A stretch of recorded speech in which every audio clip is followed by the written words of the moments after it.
Namah Shivaya children, welcome to English class. Children, do you like stories? Yes, of course, everybody likes stories. You have heard Panchatantra stories, Akbar and Birbal stories, then Tenali Raman stories. But where do stories come from? Do you know? Different cultures have different explanations. So today in this session we are going to learn where do stories come from? Very interesting, is it not, children? So, shall we start today's session? This is a folk tale from Africa. The name of the story is Mother, Tell Us a Story. But before going to that, let's know some information about Uma Raman. She retold this story. Uma Raman is an author of several stories of English course books as well as stories for children. She taught English at schools in Delhi and later served as a principal of prestigious school in Delhi. Before moving on to the lesson, there is one activity in the page number 25. Some collections of folk tales are well known and enjoyed all over the world. Unscramble the names of the countries and then match them with the correct options. Countries are shuffled, that letters are jumbled. You have to write it in order. Understood, children? And you have to match the stories with the countries. First one is India, India, India, and Panchatantra tales. Have you heard about Panchatantra tales? Yes, very good. India, Panchatantra tales. Second one, Greece. Greece, Aesop's fables. Greece, Aesop fables.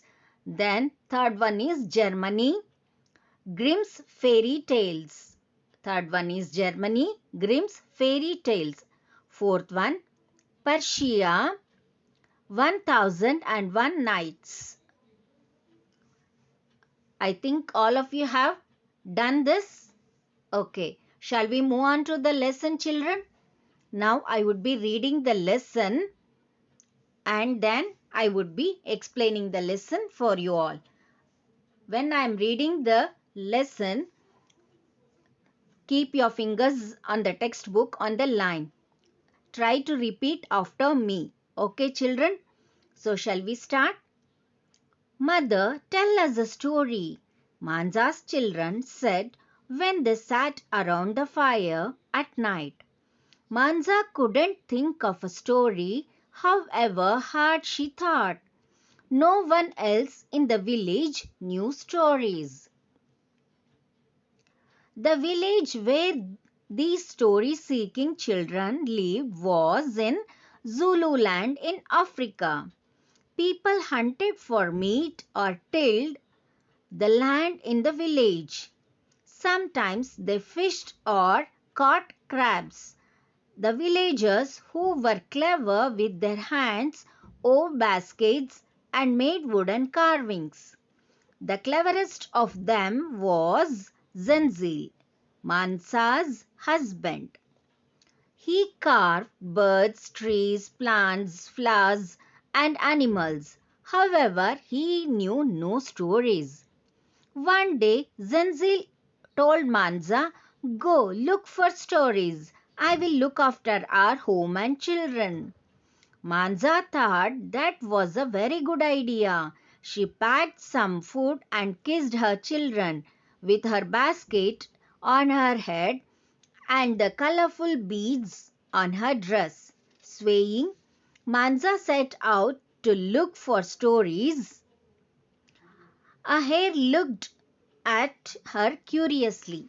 Manza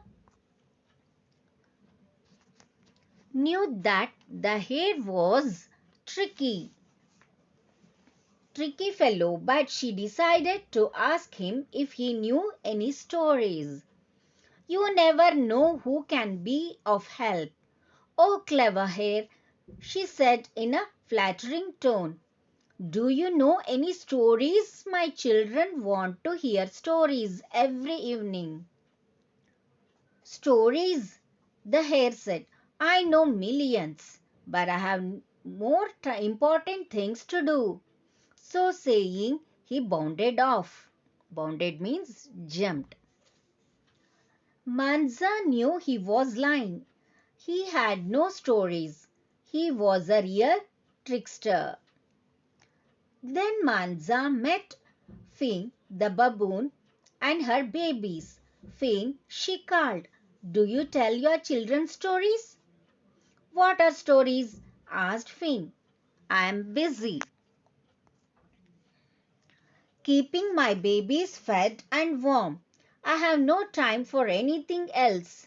Sighing, Manza went on. She saw an owl in a wild fig tree. Oh, owl, she called, do you have any stories for me to take home? The owl was upset because her sleep had been disturbed. You woke me up for stories, she hooted. Hooted means cried, shouted. Humans cannot live in peace and are always looking for something.